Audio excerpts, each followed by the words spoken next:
Hey, and welcome back to the podcast. We are here with Nathalie Lussier, who is the founder of Access ILI, which is a powerful digital course and membership solution for coaches who want to develop their courses, memberships, and communities on their terms. So we're going to be talking with Nathalie about what she's all about, what has her excited, what makes her unique, and all those other things. So Nathalie, glad to be talking to you.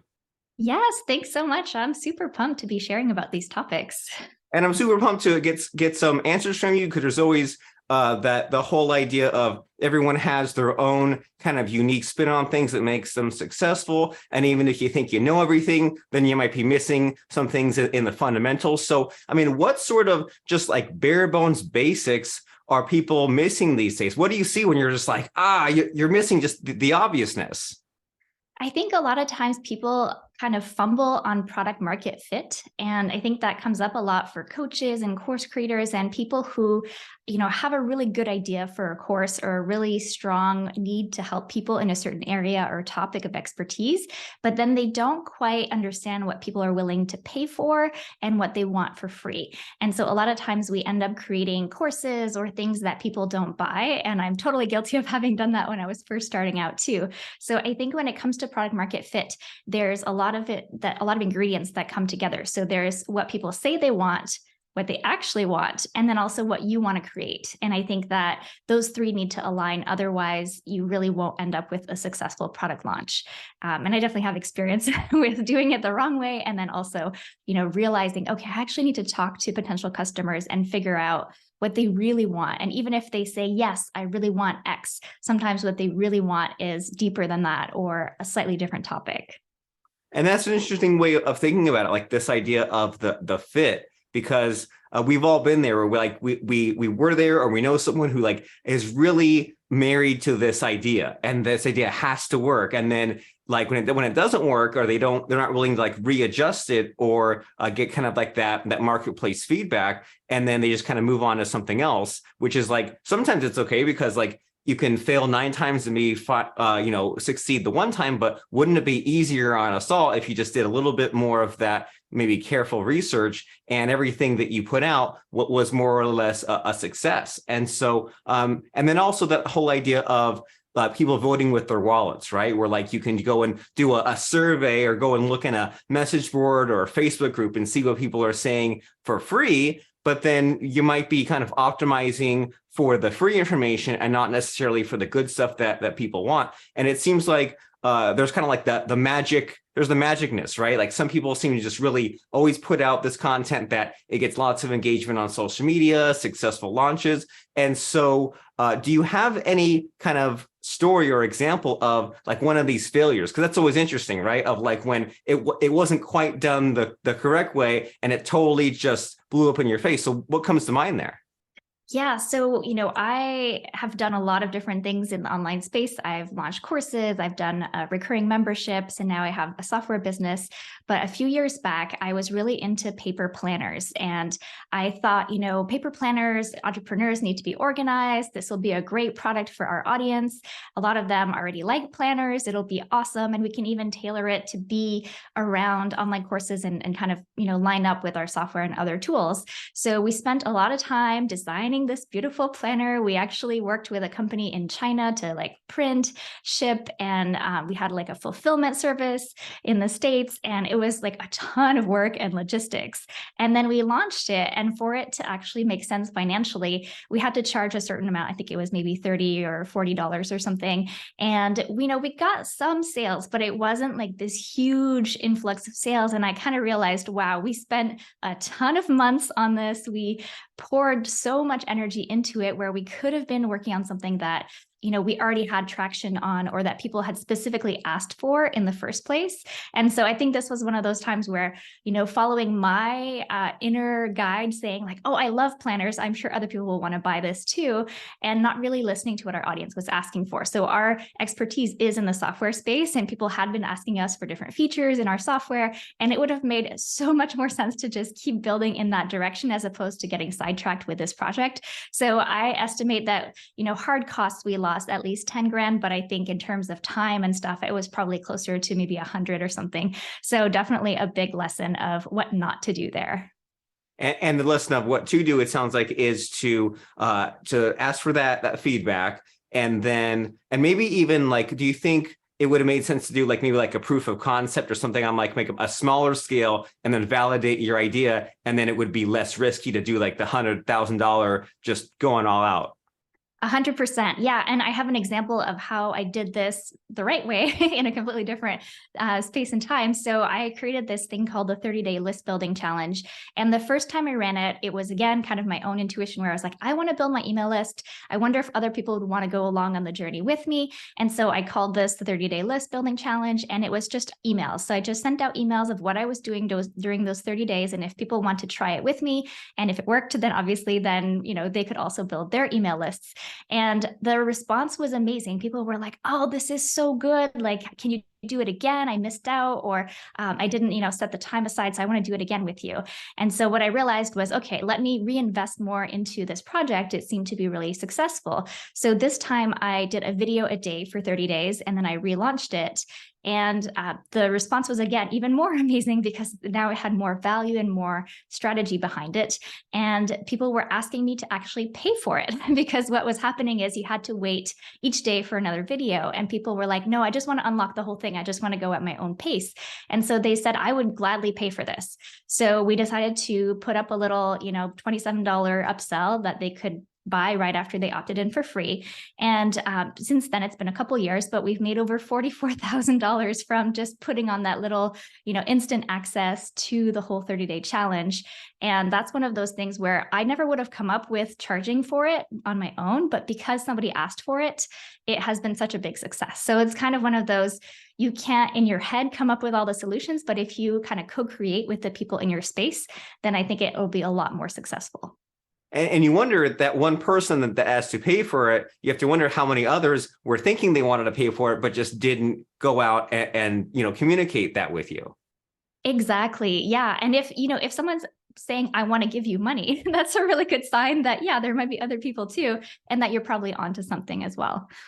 And whenever this idea of challenges come up, my brain goes into weird places because like I see them, I don't see them as many. It seemed like there was like a few years where like they were like really hot, but I still see them consistently. And every now, maybe like once a year, I'll sign up for one, and then I'll do like the first or second day's homework, and I'll completely fall off of them. And I'll be thinking like, am I the problem? And I kind of see these challenges. I'm thinking like, someday I'd like to put out a challenge of my own, but even me, myself, I can't even stick with it for a day or two. So, I mean, what are your thoughts on that? Because like, I love the idea. And when I hear it explain, I'm just like, how can this not work? But then me, even as a participant, I can't overcome the mental barrier. So like, do you see this, or like, what are your thoughts on that?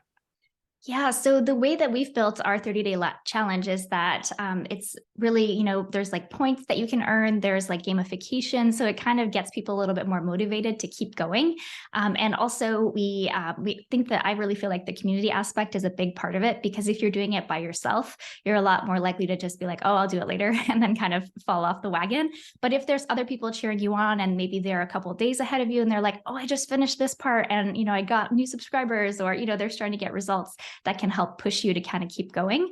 But I will say 30 days is a very long time frame, and that's from our experience. So I would say a better time frame is probably 5 to 7 days, because I feel like you can still deliver a ton of value. But also with 30 days, people might feel like, if I didn't finish, then I can't go on to another paid product or another offer with this person because I didn't finish what they already gave me for free. So I feel like don't overload their plate with stuff, leave room for dessert. And so that will actually get them to maybe sign up for your paid coaching or other courses and things like that. So I think what you said is accurate, that you don't want to make it super long, because then if people don't go all the way through, then they feel like, oh, I probably, didn't get that much from this. I'm going to move on to something else. Well, and it seems like the way that you describe it, it seems like maybe the answer, it goes back to kind of the back and forth with your subscribers, because like you're making me think about like, 10 to 15 years ago, remember when like the JV swaps were a big thing, and like the 30, like they taught build a list and have like 30 days of gifts, and every day have a different gift. And I'm thinking like, I can't even get through like day 3 of the gift. Why would I pay this person money when like, oh, and it's another day, there's another thing for free. And like every day we have to sign up for like in a new opt-in form. And it was just like totally crazy. And then there's also kind of like the evil psychology of them saying, we'll give them all the stuff for free and there's no way that they'll finish it, and then they need to get your paid product in order to like actually get some results. And that hurts my brain even more. I'm like, how do I, it's hard enough to like make an opt-in page and make a sequence and make an offer, and now I'm playing all these 4D chess moves to try to like get them to buy. It seems really crazy. Yeah, no, I totally feel you on that. And I feel like it's one of those, if you listen to what people are saying to you, then you probably won't fall down this kind of dark path, right? So you're a lot more likely to do the thing that will help them get the results, whether it is in a paid product or a free product. And I feel like, yeah, I totally agree. You don't want to be strategically forcing them to do things that, or like make them feel like they failed and they need your paid product in order to succeed. I actually feel like people who do well with your free product will spread the word about it. And then that can help you grow your audience and then, attract the right people also for your paid products. So to me, it's a long-term game, and that's a better thing to focus on, I would say. Well, and do you have any advice for kind of sticking to things and doing this long-term game? Because, even some of the things we've been talking about, right? Like these list building challenges, building a list in the first place, like digital courses. These are all things that people look at this and they think, oh, there goes 6 or 9 months of my life. And there's all this software I have to figure out. I have to figure out videos and lighting and equipment. It seems overwhelming. So what has been your secret to like having these good ideas and like seeing them through the whole way? Wow. Okay. I have a lot to say about this. So first of all, I feel like all entrepreneurs, we have this kind of shiny object, attraction to new things and new ideas. And I think a lot of times it comes down to committing to one thing and seeing it through, like you said, and really wanting to see results before you switch gears. And I think a lot of times, we get creative. We want to do new creative things. And I've done it myself where I'm like, okay, I created this thing. Now it's time to burn it all down and start over on this whole other path. And I think that we start entrepreneurship because we like new and fresh and starting, but finishing is where we tend to make most of the money. So it's really important to actually finish those projects. And I think, again, I kind of want to bring it back to your potential customers or existing customers and what they need. So if you can focus on the results that you can create for them by going all the way through with a project, that can really kind of keep you motivated. So you're not just doing it for yourself, but you're doing it for someone else and being of service. And so that to me really helps get out of my own head and be like, oh no, but forget about this. I just started. I want to start this other thing. And I will say also surrounding yourself with other people who are on a similar path or who may be slightly different from you can really help. So in my case, my husband and I work together in the business, and he is the total opposite of me. He's the don't rock the boat, don't break anything, think really long term. And so every time where I'm like, okay, I want to do this new thing, he's like, all right, but we're going to keep this thing you've already built going, maintain it, upgrade it, make it great. You can go off and do your fun thing and then come back and we'll still have everything running. So I think if you have someone that you can hire in your team that kind of keeps the day-to-day running, that can also make a big difference. So you can go off and like try new experiments. I think that sometimes trying things is how we figure out what's going to work in our business, especially as, the market matures and things keep changing in the online space.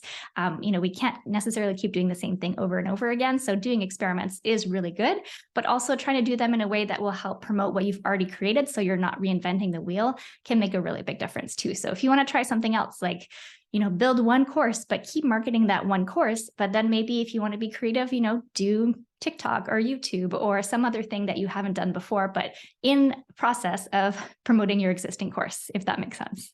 It doesn't. I think about that all the time. I think about how you can really easily tire yourself out if you just keep on starting this and dropping that, and you're not adding, you're not increasing, you're just kind of you're playing a shell game, right? You're substituting one thing for another, and you're keeping the excitement going, but you're kind of spinning your wheels, and eventually you'll get tired, or you have launch after launch of this new thing, and it has to work, otherwise your whole business will fail. And the one time it fails, you don't have this other established stuff that you previously built to fall back on. But you also don't want to get lazy and rest on your laurels and say, well, I built this membership site 10 years ago, I'll just live on that for the rest of my life. Well, you need to go do those experiments. So, and it's probably a lot to to navigate psychologically just the entrepreneurial jumping to the next thing versus like the business owner go with what's established. But if you can harness both through, like you said, the kind of like the mastermind or your team or your partner,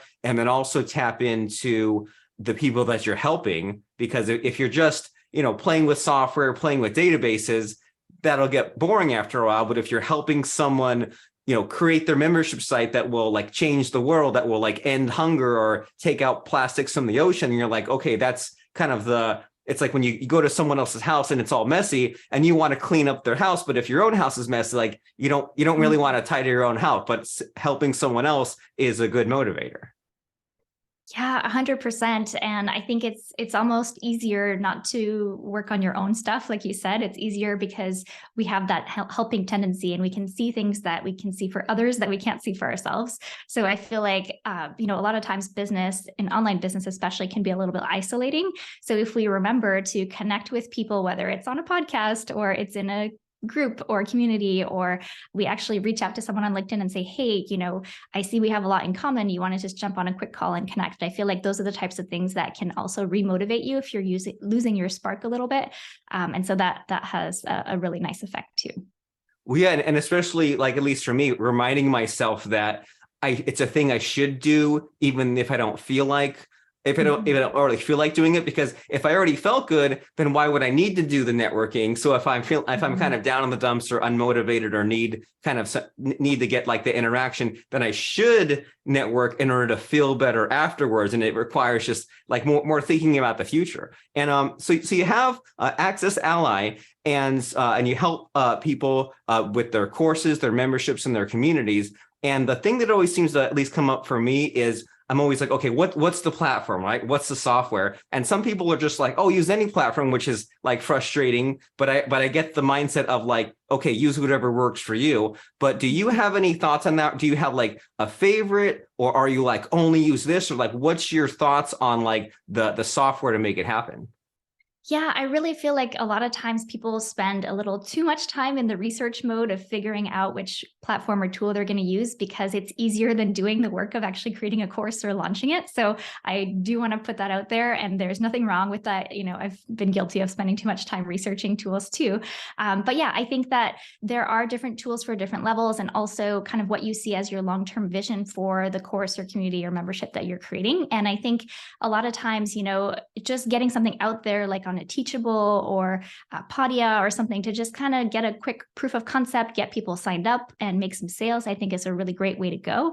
And then of course, if you want to do something that you have like a lot of design that you have in mind, you want it to be beautiful, maybe you have like gamification you want to add into it, or you want to do something like selling to corporations. So you have like groups of people who are going to go through courses and things like that.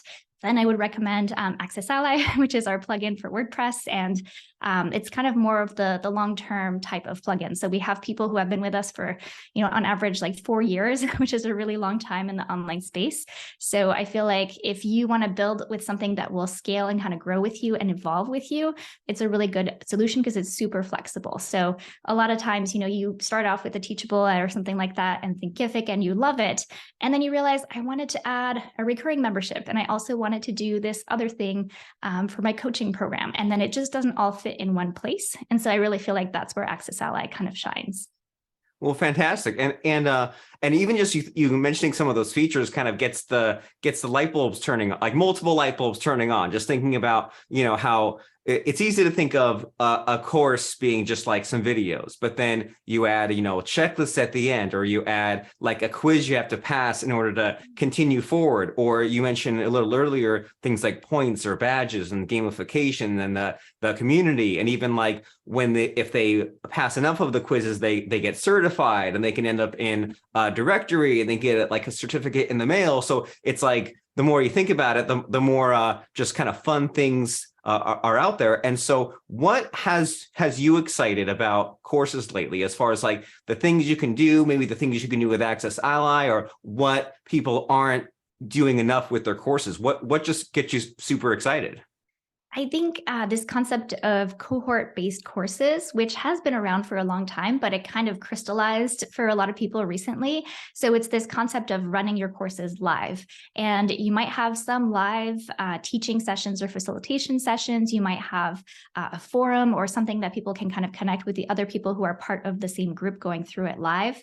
And then you might drip maybe some existing content over time. So maybe you have a couple of short pre-recorded videos, or like you said, some quizzes or other things that help people on a specific timeline. And so it really feels like you're going through the course with everybody else. If you have questions, you can kind of get the help right away. And the completion rates tend to be much higher, because it's like if you get behind, you're actually behind, as opposed to a self-paced course where, you might say, oh, I'll get back to that in a month, right? And then you may not log in again. So that to me is really, really cool. And then on the side of the person creating these courses, I think the really cool part is using that as real urgent scarcity to get people to sign up for a live course. So you can use something called enrollment limits in Access Allies. So you could have a countdown timer that says, this is the last day to register for the live cohort because the course starts the next day.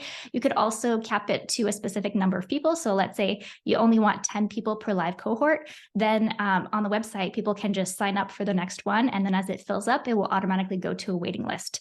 And you can collect people's emails to kind of register for the next round. So I think it's cool because people get results from these types of courses, and then creators actually get to make more sales because it's real urgency, as opposed to just, sign up whenever you want. And hopefully they do, but they may not.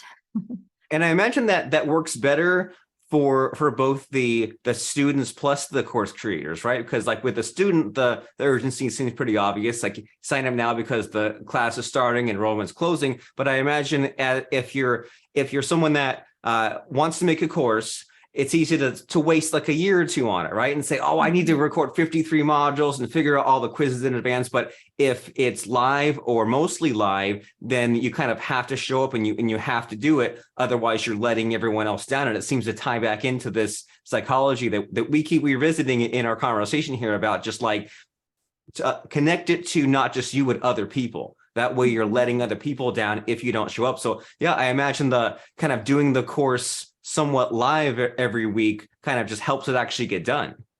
Yeah, 100%. And I think that a lot of times, we feel like my course needs to be perfect before I launch it. And that, means you're going to be stuck because there's no such thing as perfection, right? And whereas if you're co-creating with people live, you can put your best stuff, whatever your current version of best is, and then you'll get feedback right on the spot from the people who are in the course. So the next week that you're teaching, you can answer their questions. You could go a little bit deeper on the parts that weren't as clear, or maybe they'll introduce another idea that you didn't even think about on your own that you should cover in another module. So to me, that's the kind of thing where it's so beneficial. Like there's no reason not to do it that way and to launch that way for the first time. I love it. It's like embracing the slight imperfection, right? It's not like really slapdash. It's not super imperfect, but it's like just imperfect enough where you might make a couple of mistakes or might be a little rough around the edges. But the rough around the edges means, ooh, I needed to add this thing, but that won't fit in this course. That's a whole other course. That's a whole next upsell. You have kind of somewhat built-in case studies as part of like the live students doing your course. So it makes a lot of sense to do it that way or consider doing it that way. So if someone is listening or watching our podcast interview right now, which they are, and they're maybe a little bit overwhelmed about like next steps, because we're in the free phase, and the free phase is just kind of a lot of ideas, but it's not yet in serious, getting dialed in step by step. So if someone says, I want to graduate from this whole free listening podcast mode into looking into the step by step of making a course and getting this Access Ally software, what's the next step? How do they graduate from being a free person into a paid person? Yeah, absolutely. So if you go to accessally.com, you'll find out a little bit more about the software. You can take our free demo there to kind of see what it's like and actually click through a live website and experience it for yourself to see if it's the kind of thing you're looking for. And then also on the website, you'll find my book, which is called Pre-Sell Your Online Course Before You Even Create It. So it definitely lines up with what we talked about today, and it'll walk you through, the actual step-by-step for, creating your pre-launch and, how to get people excited about your course and to make sure that it's the right idea. Because I think that's where sometimes we spend a lot of time and then we don't get the results that we want because we didn't quite validate that first. So those would be the next steps for people that I highly recommend. I love it, and it seems like this concept of like validating your idea first and getting kind of pre-sold with your course idea. It seems like it's not just it doesn't just help the success of this course, but the ones in the future, right? Because if you make it too hard on yourself this first time around, then you might never do another course ever again. You might look back 20 years from now and say, oh, I tried one time and I never revisited. But if you do it the Access Ally way and you get the course pre-sold and you have fun doing it, and then everyone's kind of connected in the community, and this first course you put it out there is a success, then this can be something that you do in your business every quarter or every year, and it just becomes this new bolt-on of your business that you and I were talking about, how you want to add to something, not just drop something and try something else. And this way you can actually add it instead of it just being something you tried once. This can be something that you added to your business. So ACCESSALLY.com. And as we wrap up our conversation here, Nathalie, do you have any final parting words or advice? Is there something that you wish you were been told 10 years ago? Do you think there is like one just condensed important thing everyone needs to know? What do you have for us as far as just to wrap up the whole conversation? Yeah, I have this quote that I came up with, which is that ideas have a shelf life. Use them before they expire. Because I feel like as idea people, sometimes we write something down and then we come back to it 6 months or a year later, and we're like, oh, that doesn't make sense anymore. But if we would have done it right when we had that idea, it might have turned into something amazing. And sometimes, those ideas were not meant to be. So it's not a way to, look down upon ideas that didn't make it. But if you have an idea and you feel strongly about it, take action on it as opposed to waiting for it to be the right time, because I don't think there's such a thing as the right time to take action, because we're all so busy all the time.